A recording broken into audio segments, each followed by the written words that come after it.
ఉన్నవ లక్ష్మీబాయమ్మ అనేటువంటి పాఠం 11వ పాఠములో వ్యతిరేక పదాలు అనేటువంటిది చూద్దాము. దగ్గర దూరము 6వ తరగతి తెలుగు మంజరిలోనిది. జన్మించు మరణించు, ముందు వెనక, ధైర్యం అధైర్యం, నీతి అవినీతి, ప్రేమ ద్వేషము, విదేశం స్వదేశం, న్యాయం అన్యాయం, కీర్తి అపకీర్తి, ఆరోగ్యం అనారోగ్యం. ఇక్కడ ఇచ్చినటువంటి క్రింది ఏకవచన పదాలకు బహువచనాలు అనేటువంటిది రాయండి.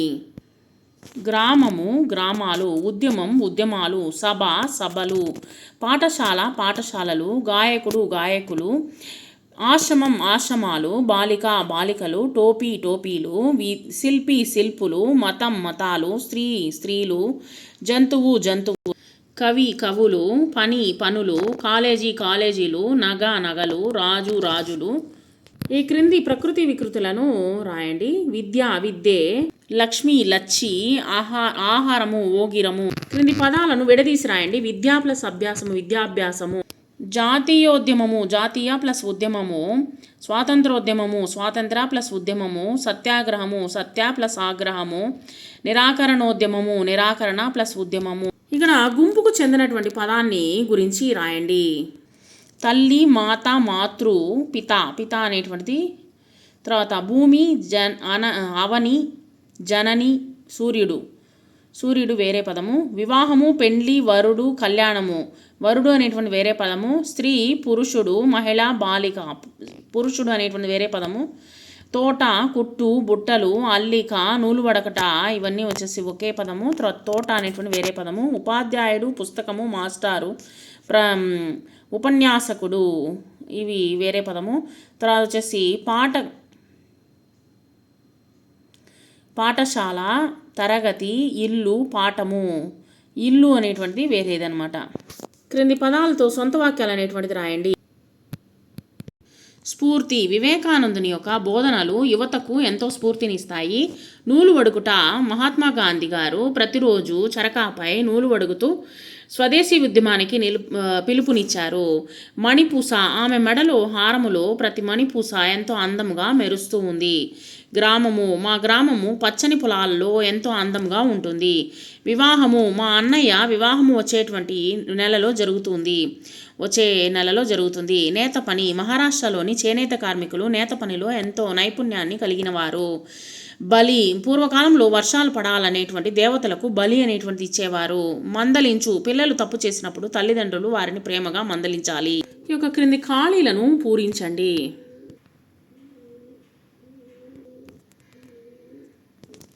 ఉన్నవ లక్ష్మీబాయమ్మ గుంటూరు జిల్లాలో జన్మించింది.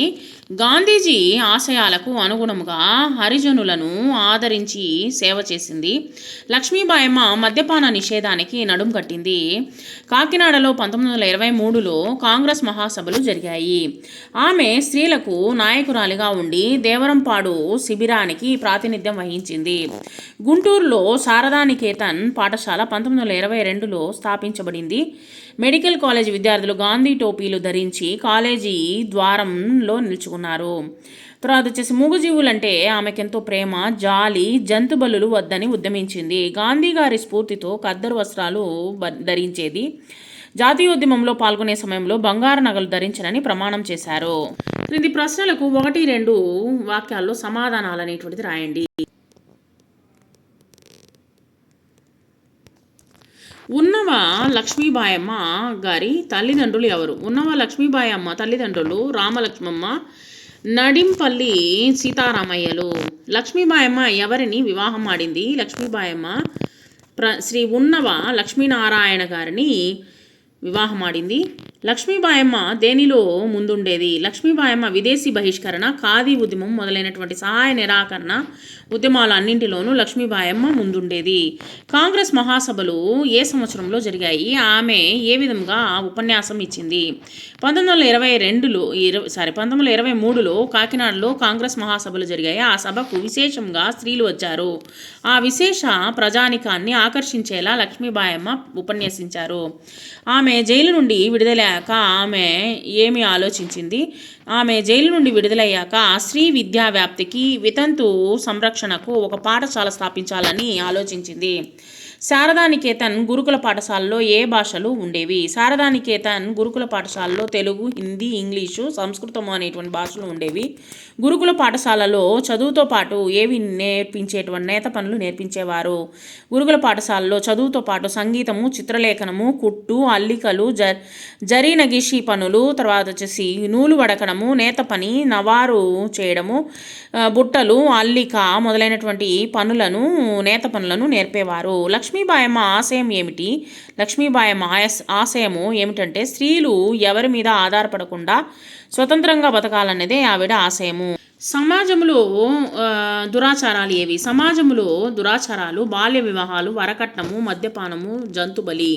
లక్ష్మీబాయమ్మ కోపంతో ఎలా ఊగిపోయారు? విజయవాడలో సభ జరుగుతున్నటువంటి సందర్భంలో ఒక ప్రసిద్ధి కవి మాట్లాడుతూ కవులను, గాయకులను, పండితులను, శిల్పులను కొనియాడారు.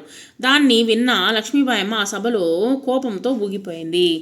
ఆమె అధ్యక్షుడిని ఏ విధంగా మందలించింది? ఆమె ఈ విధంగా అధ్యక్షుడిని మందలించింది. ఏమి అన్యాయమయ్యా, ఒక్క స్త్రీ పేరైనా చెప్పలేదే? తెలుగులో స్త్రీలు పండితులు, కవులు, చిత్రకారులు లేరా? ఆంధ్ర నారీలోకము అంత గొడ్డుపోలేదు.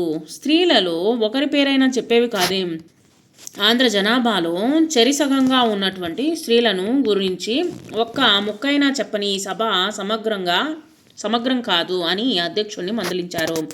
ఆమె ఎప్పుడు మరణించింది? ఉన్నవ లక్ష్మీబాయమ్మ 1952 ఫిబ్రవరి 28న మరణించారు. క్రింది ప్రశ్నలకు 3 లేదా 4 వాక్యాల సమాధానాలు రాయండి.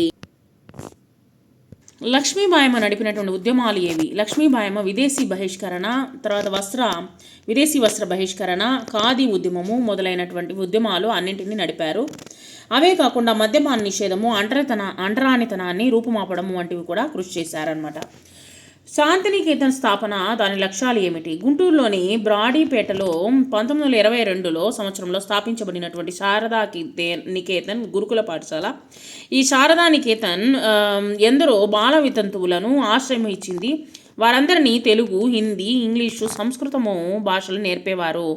వీటితో పాటు సంగీతము, చిత్రలేఖనము, కుట్టు, అల్లికలు, జరీ నగిషి పనులు, నూలు వడగటము, నేత పని, నవారు చేయటము, బుట్టలు, అల్లిక మొదలైనటువంటివి పనులు నేటికి నేర్పుతున్నారు. ప్రభుత్వ సహాయము చేయకున్న ప్రజల ఆదరణ వల్ల శాంతినికేతన్ వేగంగా అభివృద్ధి చెందింది. ఇక్కడ స్త్రీల ప్రవర్తన, పనితనము అన్నింటినీ లక్ష్మీబాయమ్మ స్వయంగా చూసుకునేది. లక్ష్మీబాయమ్మ విశిష్ట వ్యక్తిత్వం ఏమిటి? లక్ష్మీబాయమ్మ గారు సమాజంలోని దురాచారాలను నిర్మూలనకు ఉన్నవ లక్ష్మీబాయమ్మ ఎంతో కృషి చేశారు. బాల్య వివాహాలు, వరకట్నము, మద్యపానము, జంతుబలి మొదలైన వాటిని తొలగించడానికి ప్రయత్నించారు. మూగజీవులు అంటే ఆమెకు ప్రేమ, జాలి, జంతుబలులు వద్దని ఆమె ఉద్యమించారు. గాంధీ గారి స్ఫూర్తితో ఖద్దరు వస్త్రాన్ని ధరించారు. విదేశీ వస్తువులను బహిష్కరించారు. జాతీయ ఉద్యమంలో పాల్గొనే సమయంలో బంగారు నగలను ధరించడానికి ప్రమాణం చేశారు.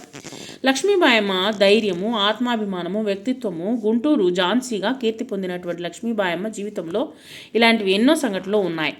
ఆదర్శ మహిళ అయినటువంటి ఆమె మార్గములో ఉన్నతులైనటువంటి మహిళలందరూ ఉన్నారు. అందుకే ఆమె మహిళల్లో మణిపూస వంటిది. ఇక్కడ క్రింది పదాలను అకారాది క్రమంలో రాయండి. ఇక్కడ ఉన్నటువంటి పదాలు చూద్దాము. వ్యక్తిత్వము, తర్వాత సంస్కర్త, ప్రతిభ, పౌరుషం, ప్రసిద్ధి, స్ఫూర్తి, ఉద్వేగం, నాయకత్వం, ఆదరణ, వితంతువు, ఆకర్షణ, బహిష్కరణ, అంటరానితనము, ప్రమాణము. ఇందులో వచ్చేసి సంస్కర్తలో వచ్చేసి సాలో వచ్చేసి ఆకారాది శబ్దం ఉంది. బహిష్కరణలో బాలో ఆకారాది శబ్దం ఉన్నది. అంటరానితనములో అనేటువంటి అకారాది శబ్దం అనేటువంటిది నార్మల్గానే ఉన్నదనమాట. అచ్చుతోనే మొదలైంది. కాబట్టి వీటిని వచ్చేసి అకారాది క్రమంలో ఈ 3 ఉన్నాయి. ఇక్కడ పదాల గోపురం అనేటువంటిది మనము తెలుసుకుందాము. ఈ ప్రశ్నలకి సమాధానాలు మనము తెలుసుకుందాము. నీకు తెలిసినటువంటి ఏకాక్షరము స్త్రీ.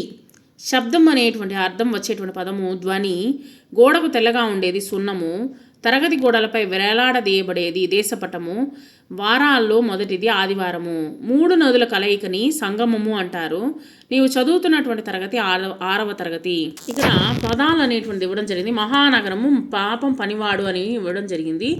వీటిల్లో మనం వచ్చేసి కొన్ని పదాలని మనం కనుక్కోవాలి. ఇక్కడ ఇచ్చినటువంటి దాంట్లో మహానగరము అనేటువంటి దాంట్లో నగ, నరము, మన, హారము, నగరము, రమ అనేటువంటిది కనుక్కున్నాము. పాపం పనివాడు అనేటువంటి దాంట్లో మనము పాపం, పని, పంప, పాప, పనివాడు, పని అనేటువంటి పదాలని మనం కనుక్కున్నాము.